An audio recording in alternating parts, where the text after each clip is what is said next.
Far away, beyond the stars, there was a planet unlike Earth. It was a world of tall mountains, glowing skies, and strange cities made of metal and crystal. The people who lived there were not human. They were taller, stronger, and their eyes shone in the dark. Their technology was far ahead of Earth. Their ships could cross galaxies, and their machines could bend steel like clay. Yet, in all their greatness, one problem was destroying them: hunger. The soil of their world had grown weak. Crops would not rise. The rivers that once fed their farms had turned dry and bitter. No matter how advanced their science was, they could not make food grow again.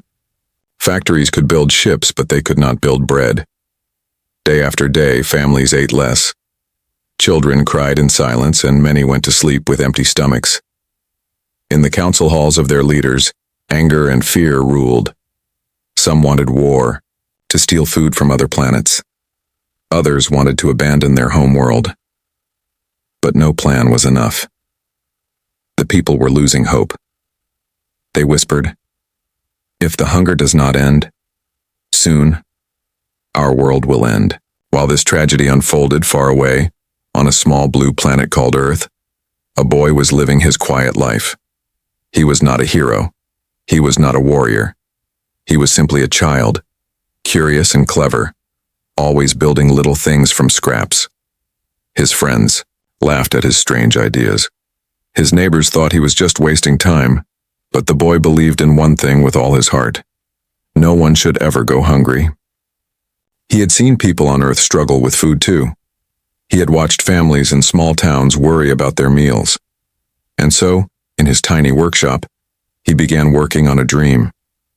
Using broken wires, old batteries, and parts that others had thrown away, he tried to build a small machine.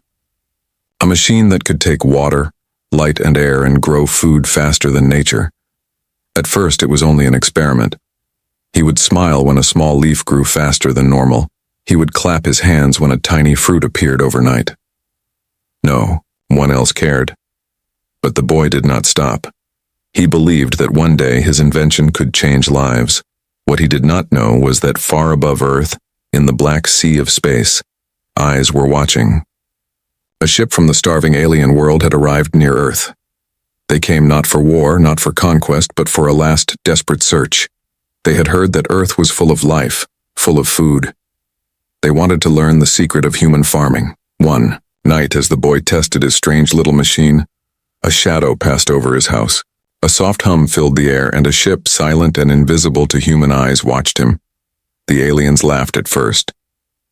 "This child plays with toys," they said. But then, they saw the impossible. In the span of a single night, the boy's machine grew food that should have taken months. The aliens fell silent. Their own scientists had tried everything, yet here was a boy, no older than 12, doing what their empire could not. They watched in shock as he harvested fresh vegetables from his machine. The leader of the alien ship whispered, "Could this child hold the answer to our survival?" The boy, unaware of the eyes upon him, kept working happily. His invention was still small. It could not feed a city, not even a village. But he dreamed that one day it could feed the world. And somewhere deep in the alien leader's heart, a spark of hope returned. They did not land. They did not speak. Not yet. But the decision was made. They would follow this boy. They would study his invention. They would see if his dream could become their salvation. On Earth, the boy went to bed tired but smiling, never knowing that in the skies above, he had just become the center of a great mystery, never knowing that soon, his life would change forever. For in the cold darkness of space, an entire world was waiting for him. The planet was called Orivan, and once, it was a paradise. Its sky shimmered with 2 suns. Its rivers stretched like silver veins across the land. Forests once grew thick and green, and fields were heavy with harvest. For generations, the people of Orivan lived without fear of hunger. They built cities that touched the clouds, machines that carried them across the stars, and libraries filled with endless knowledge. They believed no problem was too great for their minds. But now, Orevan was breaking. Year after year, the ground grew weaker. Crops that once rose tall now withered within days. The water carried poison, leaving farms cracked and empty. Even their mighty machines could not force the soil to obey. They tried everything: artificial suns, chemical seeds, machines that pumped life into the earth, but nothing lasted. The more they struggled, the more the planet seemed to resist. In the great capital, a tower made of black crystal stood. It was here that the High Council gathered, 12 of the most powerful leaders of Orevan. Their faces were long with worry. Their people cried for food. Their cities echoed with hunger. One leader struck his fist on the table. "If we cannot grow food, we must take it," he said. "There are other worlds filled with crops. We have ships. We have armies. We can survive if we conquer." Another leader shook her head. "If we attack, we may win food, but we will lose our honor. We may start wars we cannot end. The galaxy will see us as thieves. Our people will not be saved by shame." Voices clashed. Some demanded war. Some demanded retreat.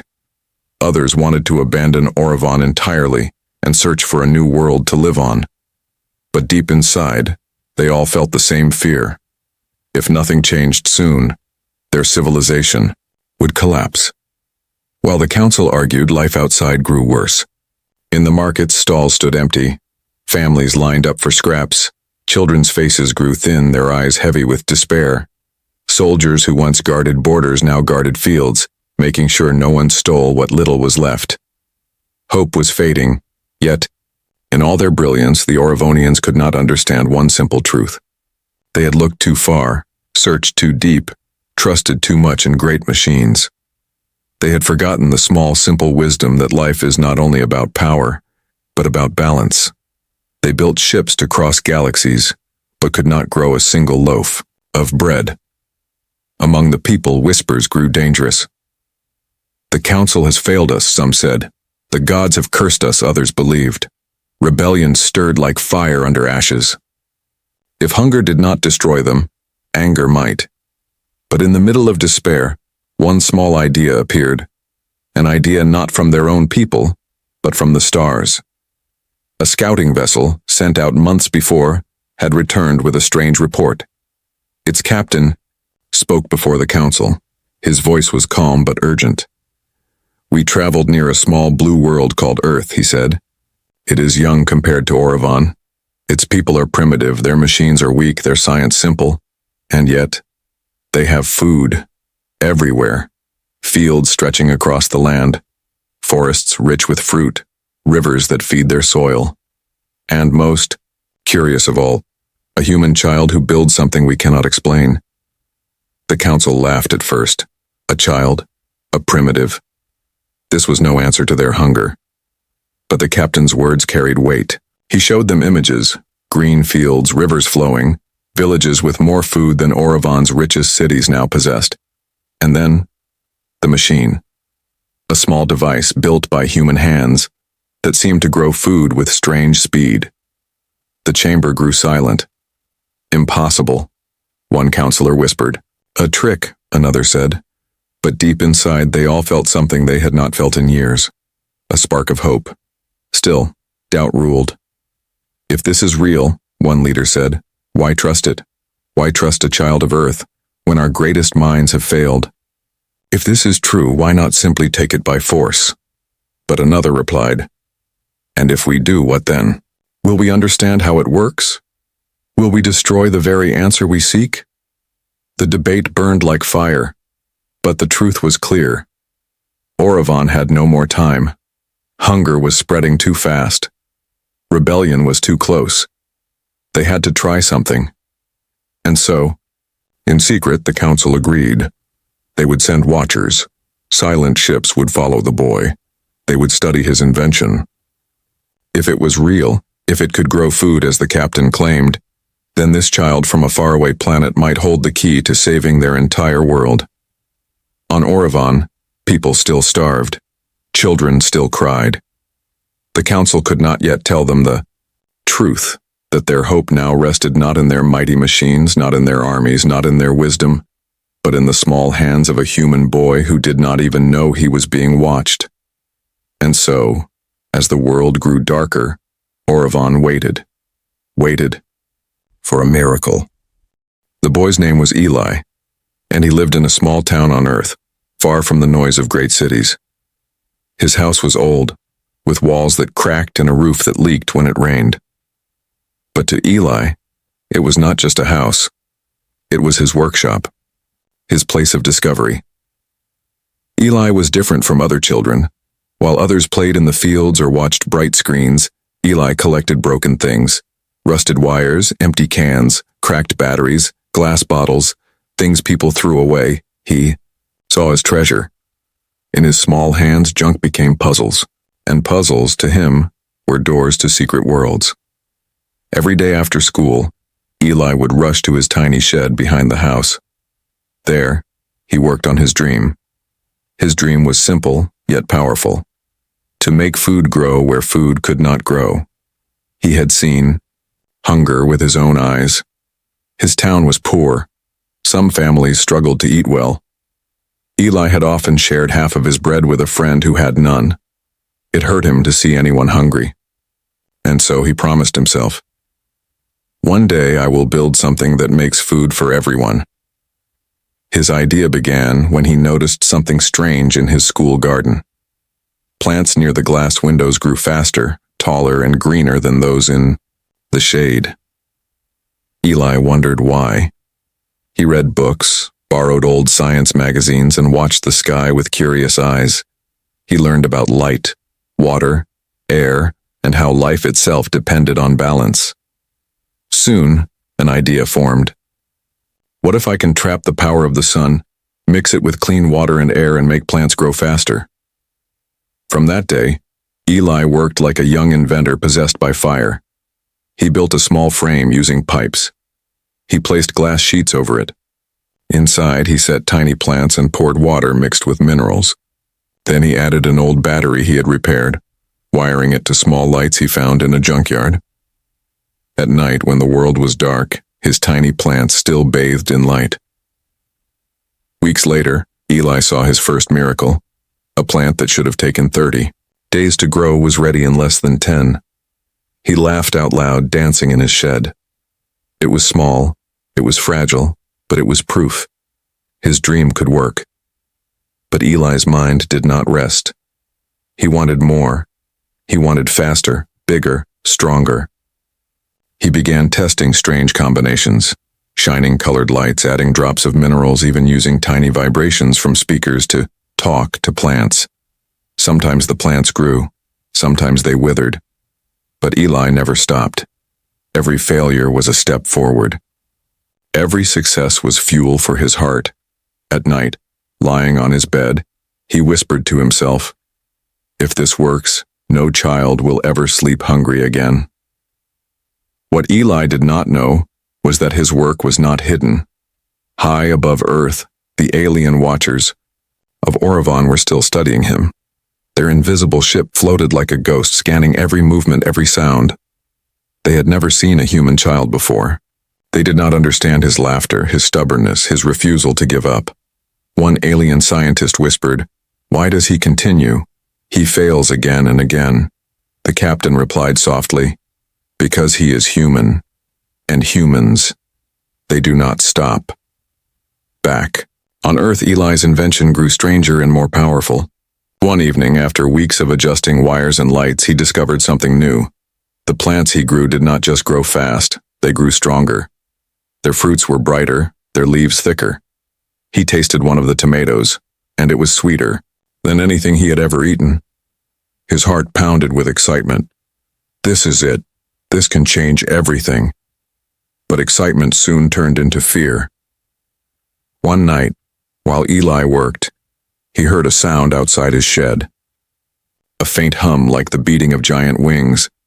He rushed out but saw nothing, only the dark sky filled with stars. Yet he felt it. He felt eyes watching. He whispered to himself, "It's like someone is out there." Shaking his head, he returned to his machine unaware that far above, the Orovonians recorded every detail. Inside the alien ship, the scientists debated. "This child is dangerous," one said. "No," another replied. "This child is hope." Eli, unaware of the storm, his invention had awakened, continued his work with pure heart. He did not care for glory, he did not care for riches. All he cared for was a world where no one suffered from hunger. And so, night after night, he pushed forward, his small machine humming in the shadows. He was just a boy, yet in his hands rested something greater than he could imagine. A spark that could light hope not just for Earth, but for an entire alien world. For Eli's curiosity was not just a child's game. It was the beginning of a revolution. And somewhere in the darkness of space, the people of Orovon whispered his name for the first time. Eli worked late into the night, his shed glowing with soft light. The hum of wires, the gentle buzz of his small machine, and the faint smell of soil filled the air. Outside, the world was quiet. The stars above seemed brighter than usual, almost as if they were watching him, and in truth, they were. High above Earth, hidden by cloaking fields, the Orovonian scout ship drifted silently. Inside, a group of alien eyes stared at glowing screens. They were watching Eli's every movement. His hands were dirty, his clothes were torn, but his smile carried something they had lost long ago. Hope. The Orovonian captain leaned forward, his face hard but curious. "A human child," he muttered.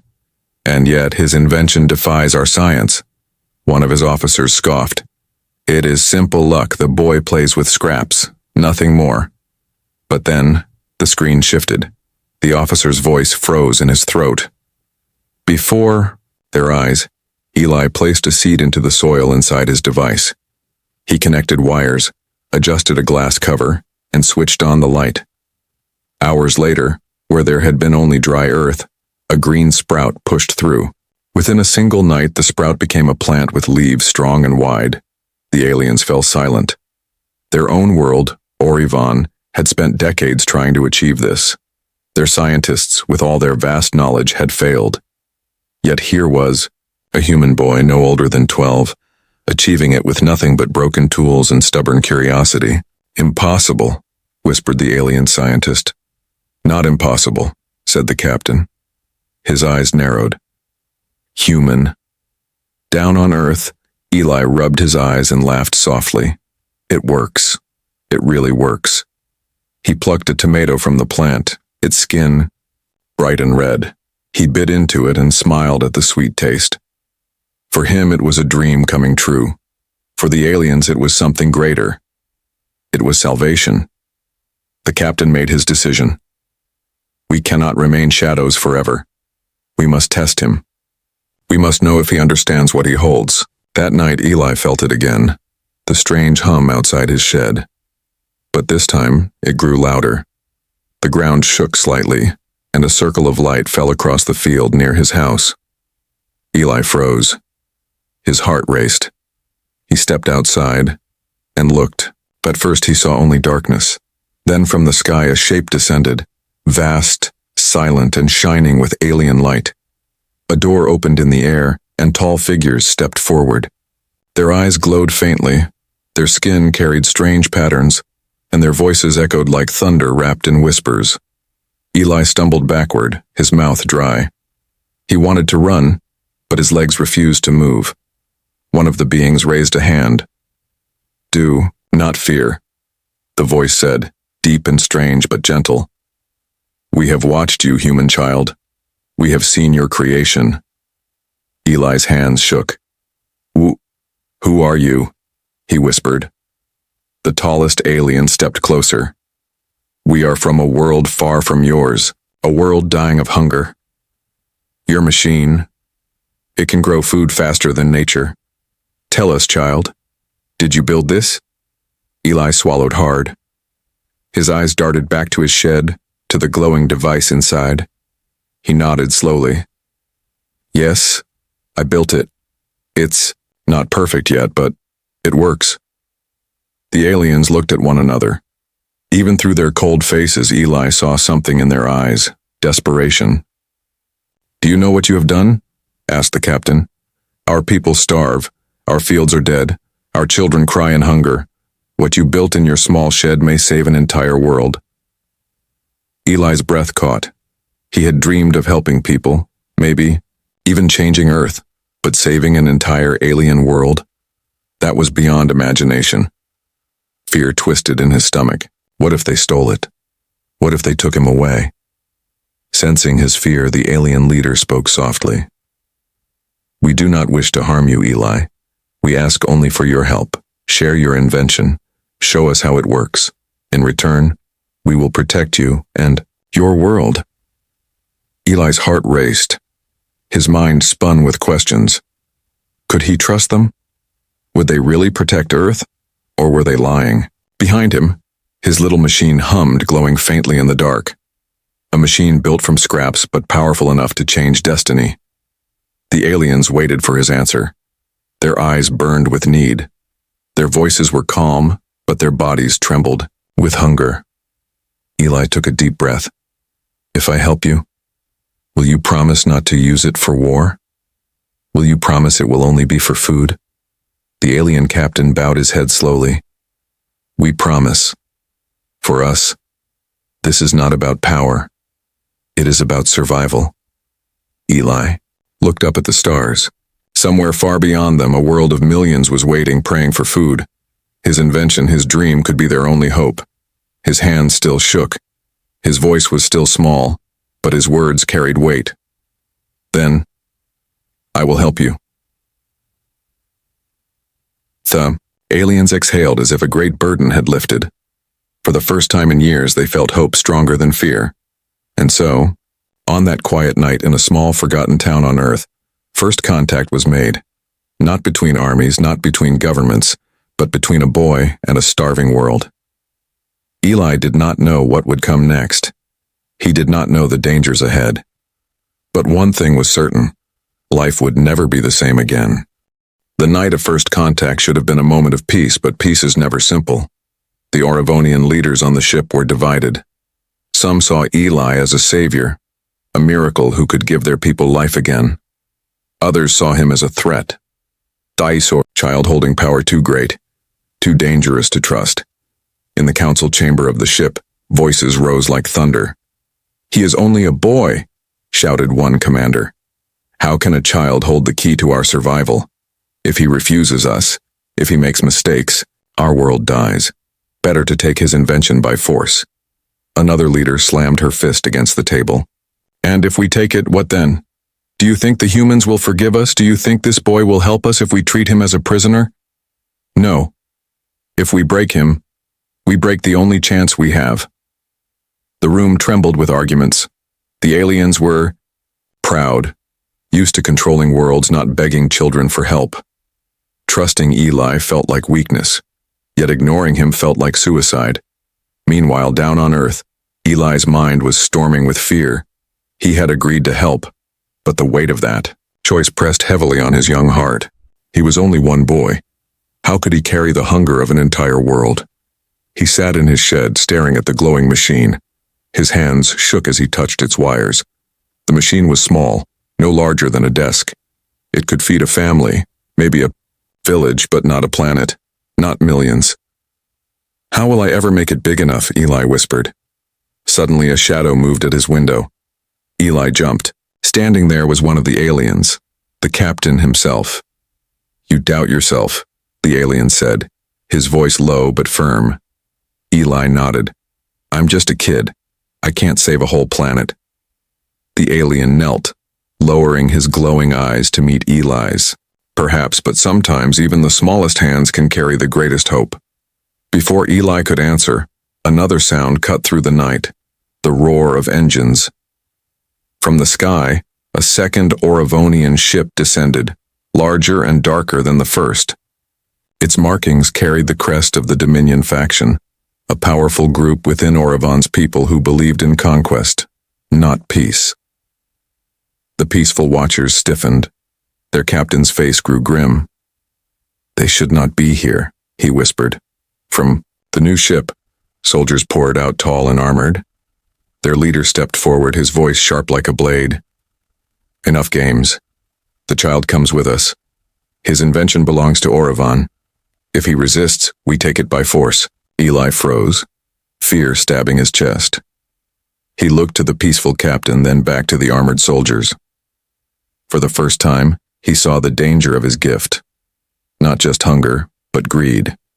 His invention could save lives, but it could also be used as a weapon, as power to control worlds.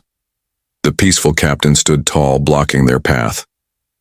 No, the boy has chosen to help us freely. You will not harm him, the Dominion leader sneered. Then you are a fool. We cannot trust a child. We cannot wait for his slow learning. We take what we need now. The air crackled with tension. Soldiers raised weapons. The hum of alien energy filled the night. Eli's heart pounded. He stepped forward, his small voice cutting through the noise. Stop, he cried. His voice shook, but his eyes blazed. You don't understand. If you take my machine by force, it won't work for you. It works because I care, because I want to help. If you use it for war, it will fail. The soldiers hesitated. The Dominion leader scoffed. Childish nonsense. But the peaceful captain looked at Eli with something like wonder. Perhaps the boy was right. Perhaps his invention was not just wires and glass, but something deeper, born from a heart that wanted to feed, not fight. The standoff grew hotter. Any moment war could erupt on Earth's soil. Eli clenched his fists. He could not fight soldiers. He could not stop ships. But he could speak. His voice, though young, carried a strange strength. You want food? Then promise me something. Promise me no wars, no stealing, no fighting. Promise me this is only for life, not death. If you cannot promise that, then I will destroy my machine myself. Gasps filled the air. The Dominion leader snarled, You wouldn't dare. But Eli's eyes burned with truth. Try me. The soldiers shifted uneasily. Even the Dominion faction, ruthless as they were, understood the risk. If the boy destroyed his machine, their last hope might vanish forever. The night ended in tense silence. The Dominion ship withdrew, but not in defeat, only in delay. Their leader glared at Eli one last time. We will be watching, boy, and one day we will take what is ours. With that, the ship lifted into the sky, vanishing into the stars. Eli collapsed onto the grass, his chest heaving. The peaceful captain helped him up. You were brave, the alien said softly. Braver than many warriors I have known. But Eli did not feel brave. He felt afraid of what was coming, afraid of the power he now carried. He looked back at his machine, its glow steady in the night. For the first time, he realized that his invention was not just a dream. It was a burden. A gift that could save worlds, or destroy them. And somewhere in the darkness, the Dominion faction plotted their return. The night after the Dominion faction left, Eli could not sleep. He lay awake, staring at the ceiling of his small room. His mind was heavy with questions. Did I do the right thing? Can I really protect my invention? Can I trust them? He thought of the hungry faces the captain had described, the children of Oravan, thin and weak, waiting for food that never came. He wanted to help them. But he also thought of the Dominion leader's cold eyes, full of greed and power. His invention was no longer just about food, it was about control. And control could destroy worlds. Meanwhile, in the alien ship above Earth, the peaceful captain gathered his council. The air was tense. The boy is brave, one officer said. But he is still only human. He cannot build machines large enough to feed us all. Not yet, the captain replied. His voice was calm but firm. But he can teach us. His heart sees what our minds have forgotten. We must help him grow, not steal what is his. The officers looked at one another. Some nodded in agreement, but others hesitated. Time was running short. On Oravan, people starved every day. Desperation was a cruel master. The captain knew this, but he also knew something else. Eli's invention worked because it was born from kindness, not conquest. If they corrupted that kindness, they might lose the very miracle they needed. The next morning, Eli sat in his shed, staring at his humming machine. The captain entered quietly. For a long moment, they said nothing. Then Eli spoke. "I can't do this alone. It's too big, too heavy." The captain nodded. "You should not do it alone, but you will not be alone. We will stand with you if you will let us." Eli looked up, his eyes searching. "Why? Why, trust me, I'm just a kid." The captain placed a hand on the boy's shoulder. "Because sometimes the smallest voice speaks the greatest truth, and sometimes a child sees what the wise have forgotten." Eli's heart beat faster. For the first time, he felt something stronger than fear. He felt courage. Together, Eli and the peaceful aliens began to plan. They worked side by side in his shed, combining his simple designs with their advanced tools. Eli explained the basics: light, water, minerals, and balance. The aliens added energy systems, crystal amplifiers, and growth chambers far beyond human technology. Slowly, the tiny machine began to evolve into something greater. But the Dominion faction did not remain silent. In secret, they spread whispers across Orevan. They told the starving people that the council was wasting time, trusting a child of Earth while their children died. Rage grew like fire among the desperate. In villages, people marched with empty bowls, shouting for answers. Soldiers struggled to hold back riots. The Dominion leaders promised strength, promised food, if only they took the boy's invention by force. Back on Earth, Eli felt the weight of this storm, though he could not see it. One evening, as he worked with the aliens, he stopped suddenly. His hands trembled. What if they don't listen? What if they take it anyway? What if everything I'm doing is useless? The captain looked at him carefully.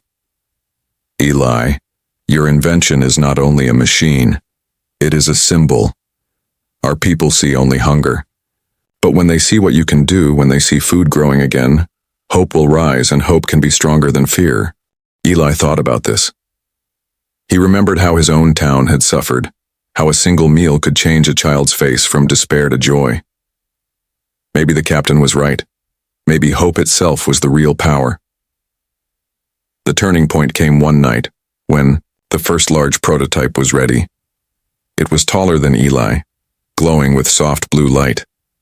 Inside, plants grew fast, thick, and green. In only 2 days, it produced enough food to fill baskets.